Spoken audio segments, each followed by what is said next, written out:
So this is an old SPI game, Leningrad, the Advance of the Army Group North, summer 1941. I saw it was reprinted by Decision Games at some point. Why am I playing this? Well, for one thing, the concept of comfort food. However, this is comfort food I've never tasted.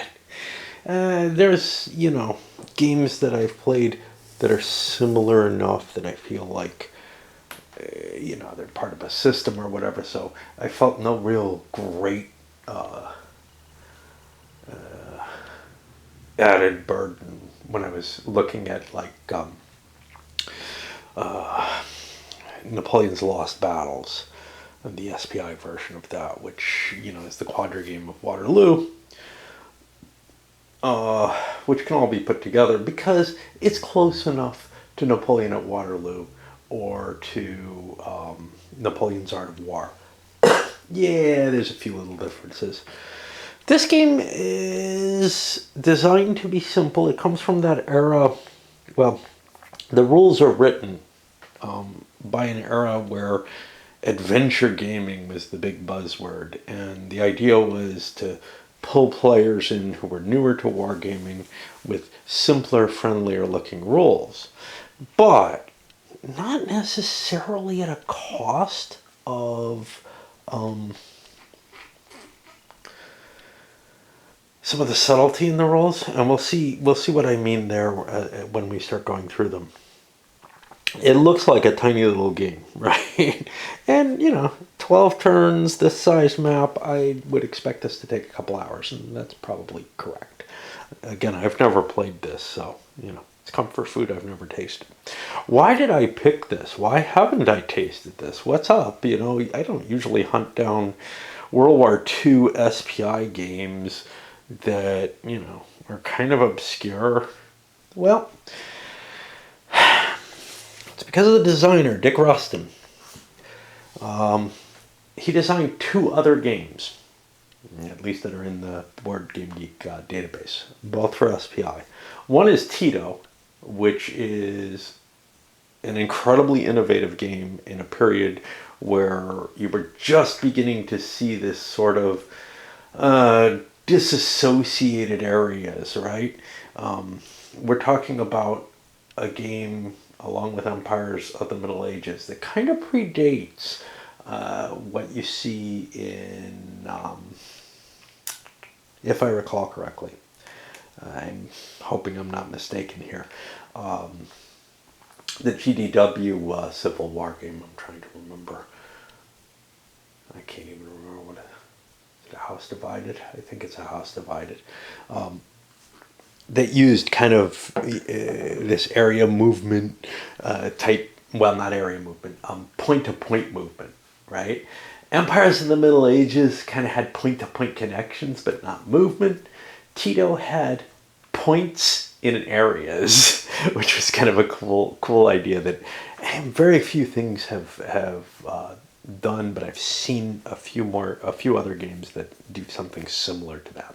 People hated Tito because of the map, and maybe for some other reasons. I've always thought it was a pretty neat little game with a lot of detail. And the other game he designed was off of what's become the variable combat system, but had been Victory in the West, which was a series that used untried units for many of the units, and had a separate cup full of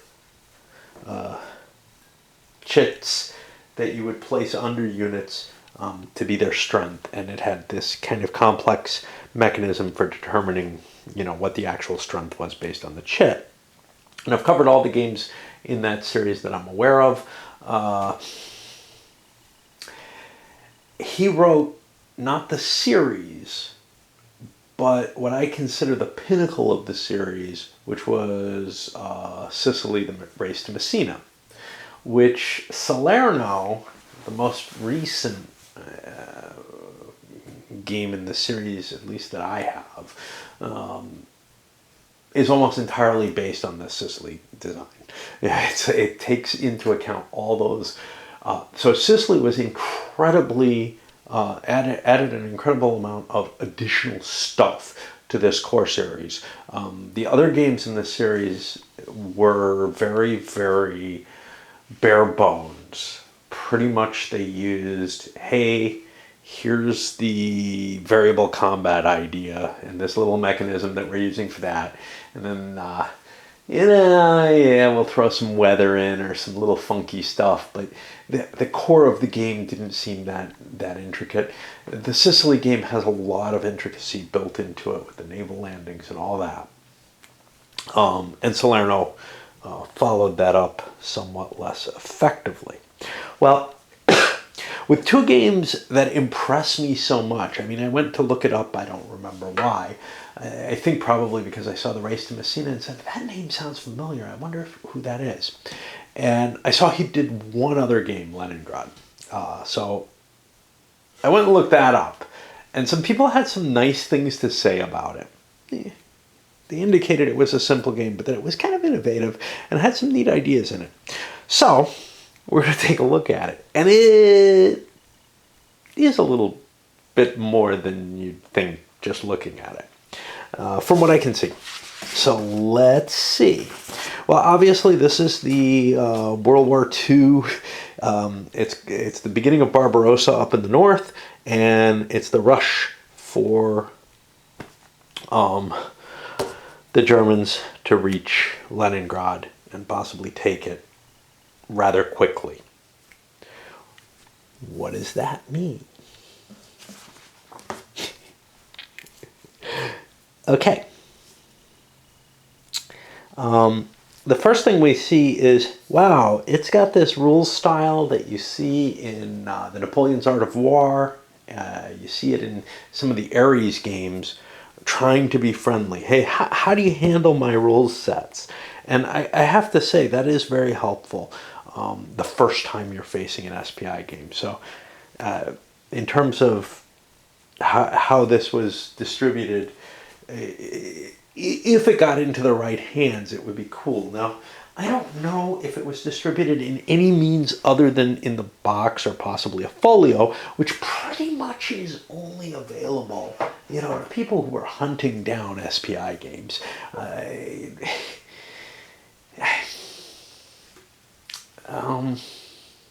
That was the real problem, was SPI breaking into the market in places where it wasn't obvious.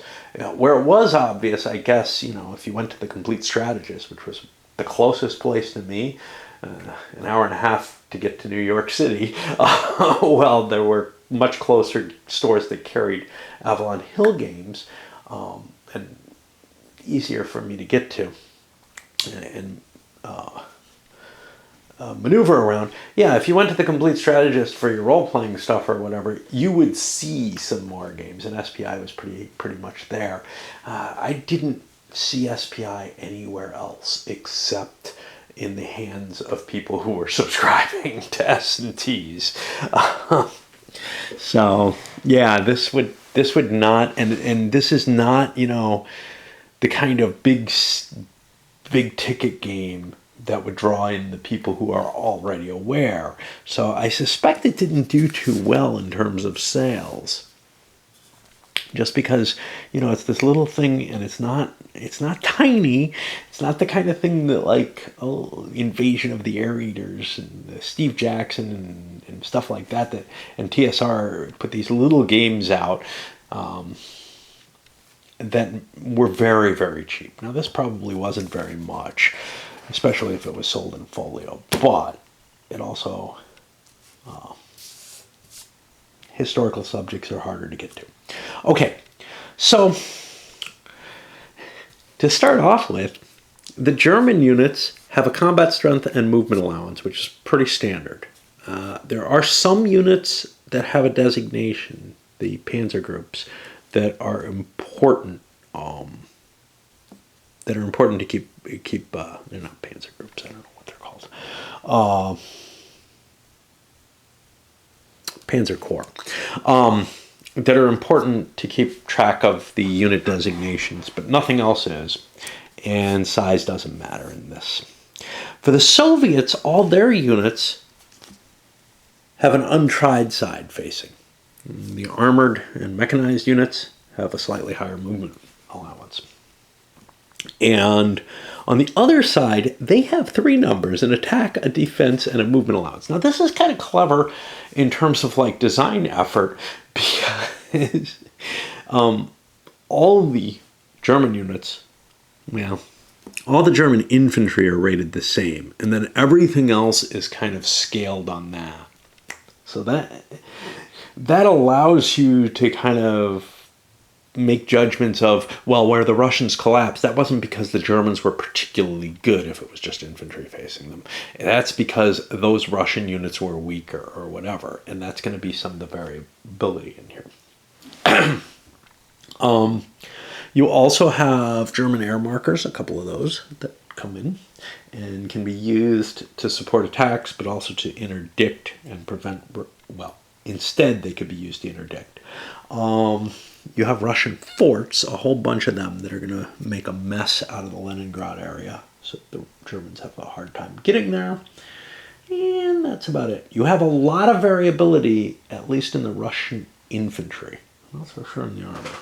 And I didn't notice it in the armor. I wasn't trying to pay too much attention, but those Russian infantry can be pretty different. So we see here a 245.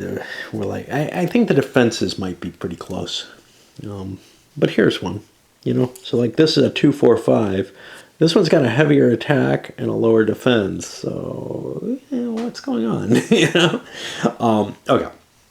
The sequence of play.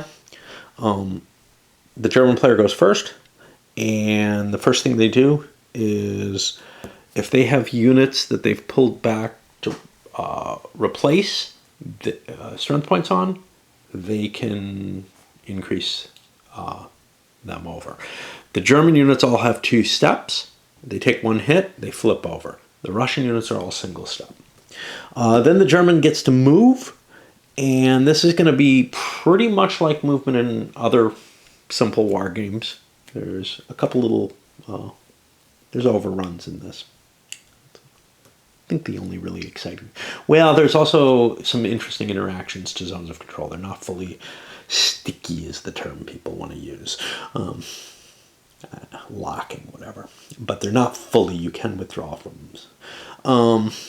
Okay, then the Germans have the option to attack adjacent Soviet units. You do not have to attack in general in the game. And then the German can throw air interdiction in to prevent Russian units from moving as easily. Okay, for the Soviet turn, first thing they get is if they have any forts, they can drop up to 2 per turn in any hex within 4 hexes of Leningrad, which has a valid supply line. They start getting them here in turn 3 and get like 2 per turn for quite a while. I have some. They might even get them on turn 2. Doesn't look like it. Okay.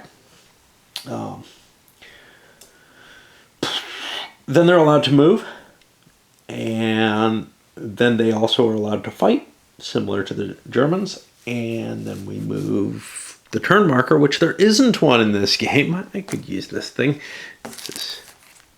I tend to clip something to remind me of whatever information they decide to write down on the counter sprue. All right. Movement is pretty standard. You've got a terrain effects chart over here. You've got a distinction between armor and infantry movement for different locations. And that's about it. Okay.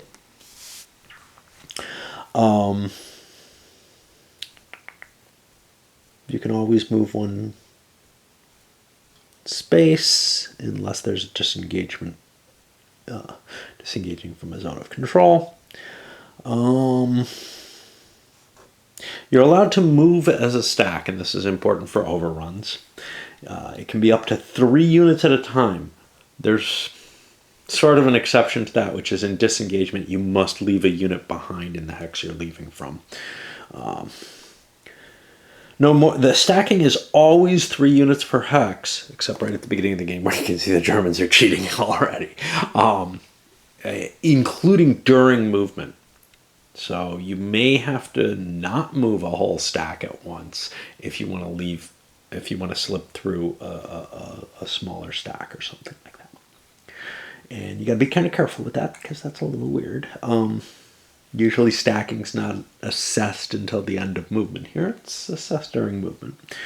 If you enter a zone of control, you generally have to stop.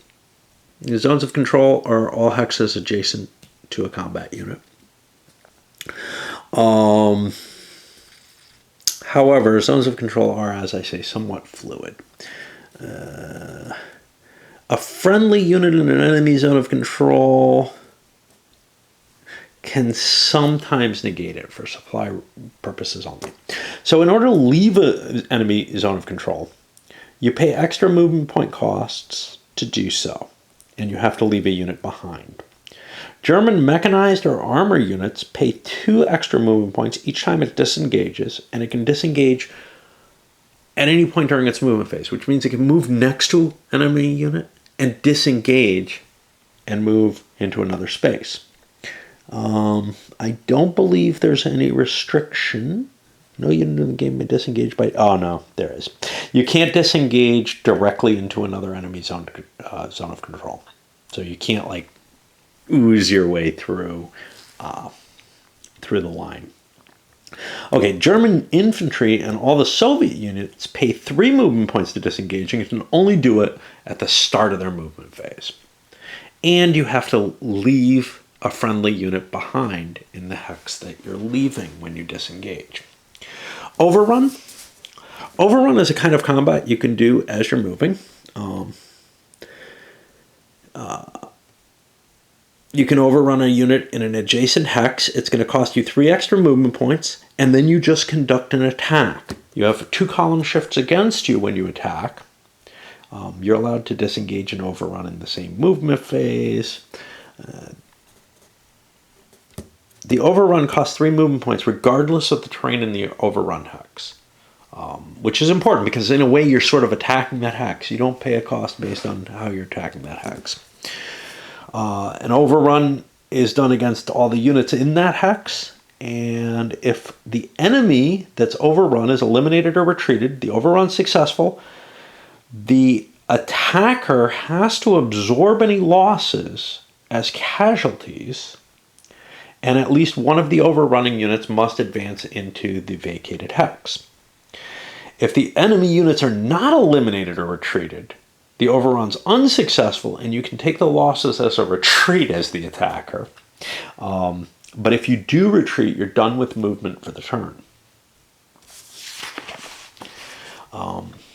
After you do your movement, you get to the combat phase, and there you can initiate attacks between one or more of your units and any adjacent enemy units. Combat's voluntary, except for the Russians on turn 1, where they have to do a mandatory counterattack. In order to attack, you have to have a unit in your zone of control. No unit can attack more than once, and no unit can be the object of more than one attack in a single phase. As many friendly units as are in an enemy zone of control of an enemy unit can participate in the attacks in that unit. Defending units generally have to be attacked as a group. There's an exception to this, which is if the defender had to retreat some of their units into a hex that's being attacked later on in the combat phase, those units don't count for combat. However, if any negative result is taken by the defender, the units that are in that hex are now eliminated. So it's not a good idea to leave units retreating into a hex where other units are being attacked, if you can avoid it. And you can't split strength up. Now note this, unlike most games that kind of look like this, and I'm using that very subjectively, but you get to choose where you're attacking. You're not forced to attack by zone of control. If one of your units attacks, it's not forced to attack everything around it. You get to pick where in the line you want to hit, and that's kind of neat. The actual combat resolution, you totally attack strengths of all the units in the attack and divide it by the defense strength of all the units being attacked. In some cases, units will be flipped over in order so that you can see how strong they are. Once they're flipped over, they remain face up until they're eliminated. At which point, if they're Russian, well, they are Russian. If they're Russian infantry, they go back in the cup because starting on turn 9, there aren't enough counters for the reinforcements. A special note here: those reinforcements are going to be drawn from the already destroyed units on the turn that they come in available, which kind of confused me at first because basically these 7 units here, which are positioned all over here, are exactly the number of units that weren't put on there. And so we got a counter scan here. It looks, there were no empties. Okay.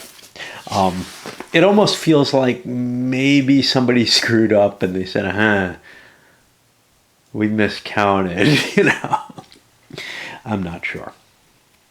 It just seems very odd that there's exactly 7 units that are special deployment at the beginning of the game, and those 7, and the same number is the number of units that there's not counters for at the beginning.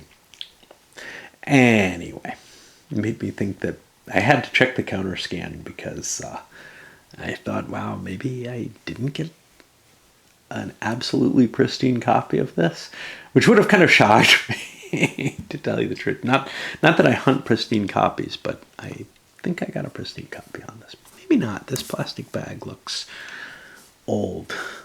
Like, it's not one of the kind that I use recently, and I did just get this game. So it may have been played. May have even been clipped. I had to fix some clipping issues, so that would actually make a lot of sense. Oh, what did we do? Okay, combat resolution. Right. So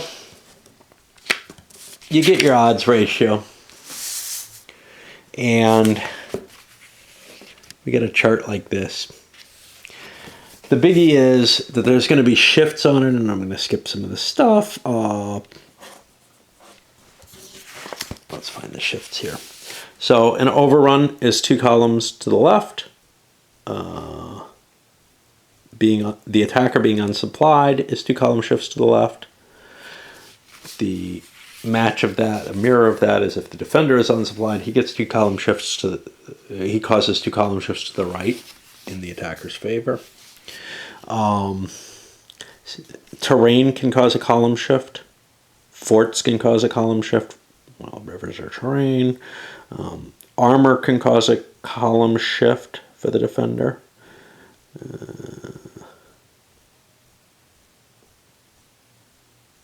Soviet units defending in a Soviet city causes a column shift. Which sounds kind of like defender occupies a city swamp. And it says the defender receives only 1 column shift, even though the defending units may occupy more than 1 such hex. It is possible to attack multiple hexes at once if all your attacking units are adjacent to all of them. Yeah, I'm not sure what's up with that. And Panzer Corps are worth a column shift if they're all stacked together. One of them is only 2 units. That sounds like the VCS. Air units are worth a column shift. Armor is worth column 1 attack as well. Okay. And this is all kind of covered in some of these as well. You'll get a result. No shock there. That can be read as one of a number of things. And E means the person affected, and in this case it would be the defender. The left-hand side is the attacker, is just eliminated. And they can't do anything about that. They're destroyed, and the other player can advance into their space. A 1 or a 2 is step losses and or retreats. You combine them up. All units in the hex have to retreat the number of hexes you choose to retreat, and any additional numbers have to be taken as step losses. If there's a mixed result, where the attacker and defender both have a number, they both take losses. The defender must take their losses first. As sort of a corollary to that, there is no way in a mixed loss situation that the defender gets to advance. They get to advance if only the attacker takes losses. Okay. I think I've largely... you get to advance as many hexes as the enemy retreated through the hexes they retreated through. So if they retreat 2 hexes, which is the most they can retreat, you can advance 2 hexes following them. Okay, supplies. This is a little weird, and I don't know if I understand it. Okay. A line of supply is traced from the unit to a supply source hex or a road hex connected to a supply source by an uninterrupted series of road hexes. Okay, that makes sense. The supply line can be up to 5 movement points in length from the unit to the supply source or road hex. All sounds pretty good so far. A supply line... This is what gets me confused. A supply line may be traced at the armor mechanized rate on roads and through cities. Well, once you get to a road, you are probably in supply. Okay. You have some penalties. If at the beginning of movement you're not in supply, your movement allowance is halved. If you're in an attack and you're unsupplied, you get 2 shifts. Well, if you're in a combat and you're unsupplied, you get 2 shifts against you. The line of supply is a continuous connected line of hexes, none of which may be occupied by or in the zone of control of an enemy unit. It may be traced into and through the hex of an enemy zone of control if the enemy-controlled hex is occupied by a friendly unit. A supply source hex may supply an unlimited number of units. A supply source may be a city or a map edge hex. The German has his 3 East Prussian hexes. The Soviets have the 4 Leningrad hexes. Tallinn there. Riga. And 4 map edge hexes. 2713. These are going to be roads. 2906 and 2908 will be up here. Okay.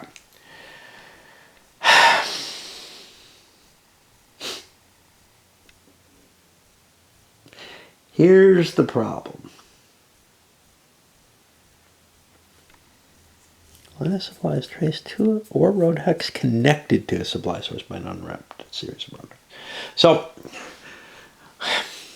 let us say that the supply line only goes back to the German line.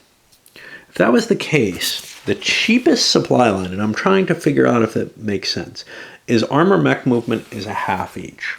So 1, 2, 3, 4, 5. That means that's as far as the Germans will get in supply. I don't think that's the intention. I think the intention is that you can trace back to a road that goes directly back to a supply, that travels on uninterrupted road hexes back to a supply line.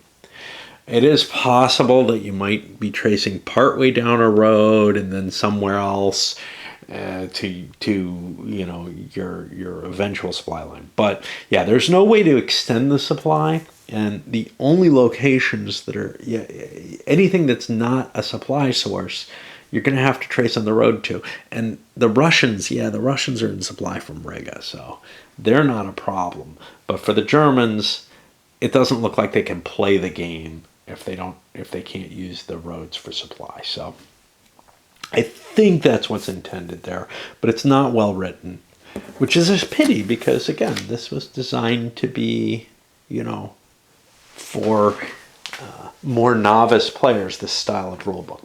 I got to swap the battery out, and then we'll go to the armored rolls.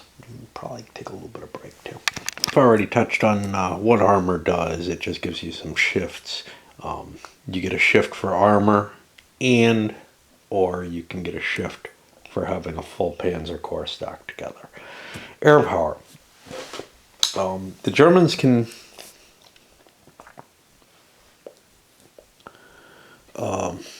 use these either stacked. You can either throw them into a combat on offense or defense, and they'll give you a column shift for that. Or you can drop it into a hex, and that hex becomes double cost for movement or line of supply for the Soviets. If you drop it on a Soviet unit to interdict, it has to pay no matter what direction it moves in. You're basically ringing it with the interdiction. The Soviet untried units. Interesting. You flip them over and see what they do, and then they remain face up until, until they're destroyed. If infantry get destroyed, they go in the cup and are used to replenish this, and they are face down again when they get to replenish that.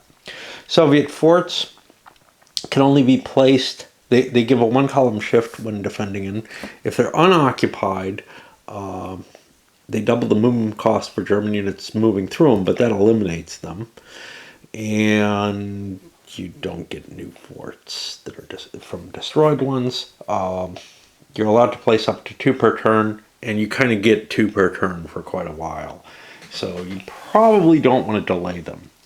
Reinforcements and replacements, for the most part, you pay to enter the map, the first hex when you're moving on. If the enemy is occupying a space that you're due to enter, or if it's overstacked, you can move to the nearest unoccupied hex. You can also hold off your reinforcements with the exception of Russian first turn reinforcements have to come on, and they have to go charging towards the Germans, which we'll talk about in a bit. If Leningrad is occupied, any reinforcements due to enter there enter between 2301 and 2801 instead, up here in the north.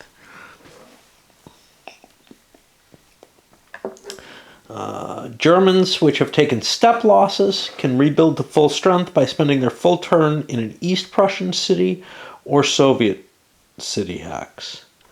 I don't actually know what they're talking about here. So they've got 3 different things here. So Soviet city hexes are a specific terrain type. And I'm not sure that I can distinguish the difference between city hex and Soviet city hex. The city hexes seem a little darker maybe, but it's not absolutely certain to me.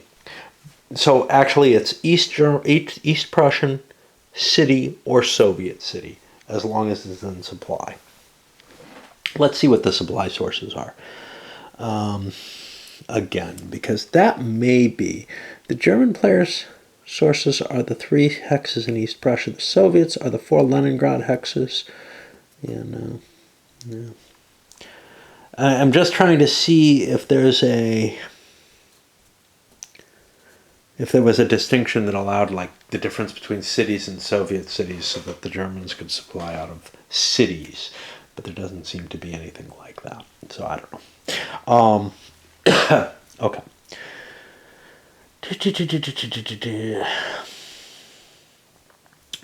German units do not negate an enemy zone of control for their replacement points. They have to be outside of enemy zone of control to replace it. I mentioned that.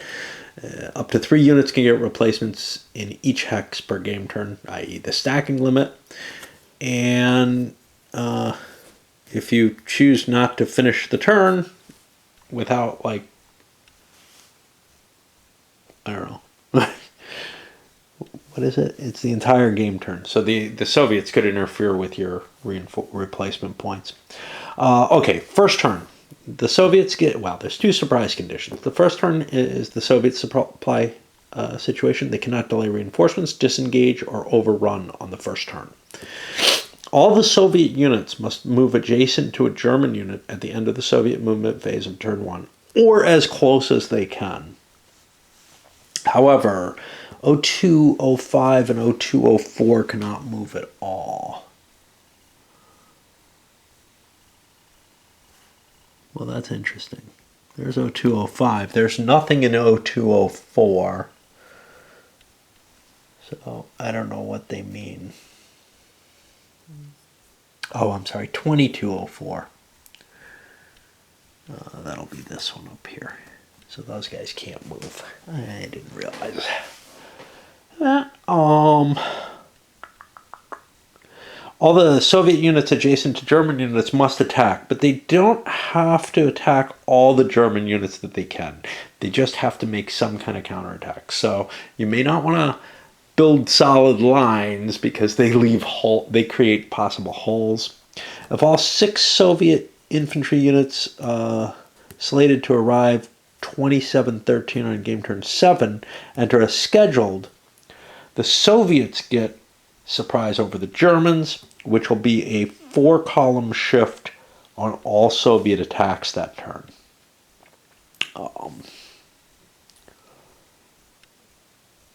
However, if they delay the entry of those units, they enter on different hexes, and they do not get that bonus, even if they just delay one. Okay, victory is by victory points. The Soviets get victory points 4 for each reduced mechanized unit, 5 for each reduced armored unit, 12 for each eliminated mechanized unit, and 15 for each eliminated armor unit. They get nothing for killing infantry. And remember, the Germans can rebuild things back at the cities.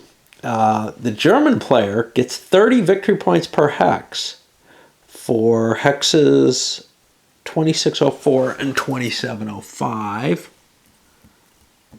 2 of the Leningrad hexes. That's their goal. If they don't make it there, they ain't gonna win. So, indeed, let's see. The Germans have to get at least 1 point, which means they're going to have some points in their favor. So they need one of those 2 hexes at least to get a victory. And the Soviet, and we have a distinction between the tactical and strategic victory. Just to show you. But the goal is simple. Go get the 2 Leningrad hexes and don't lose all your units doing so. The Soviet units up here had to be put 1 per hex row. And following a little cheat idea or suggestion in the designer's notes, they're more or less lined up so that they can end up defending the Dvina River.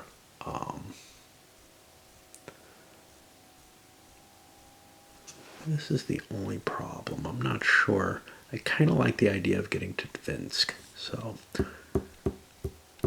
I may rearrange things to try to get somebody to get into Dvinsk. Which basically means getting rid of one of my other defensive positions. But I think I was too solid in terms of defending there. So I'll switch that around. That's it for the intro. Very long-winded. I have to apologize for that. So, other than the victory conditions, let me just quickly skim through to see if there was anything terribly important. There's the untried units. It's a column shift-based combat system, which allows for flexible retreats instead of taking casualties. However, you've got a short amount of time to make a lot of distance, so giving up ground may not always be the best thing. You've, of course, got the surprise rules at the beginning to make the Soviets get screwed over. And that's really almost about it. Again, the zones of control, they are somewhat permeable, but not terribly, I think we'll see. All right. I guess that is actually it. Yeah, I feel like there's enough weird stuff going on in this game. Not a lot of rules for it, but enough. But the rules, there aren't a whole lot of rules, but they're a little different from almost any other game that I've seen of this type. They're not the very simple, locking zones of control of the old Avalon Hill games. So I think we're seeing something that's a little bit, still that kind of innovation that this particular designer seems to bring to everything. And I wasn't sure he would with this because this seems like such a small, such a little intro type game. Apparently, the rules had to go through a rewriting. I've never seen this before by Eric Smith, one of the young stars at that time. All right, let's send it up.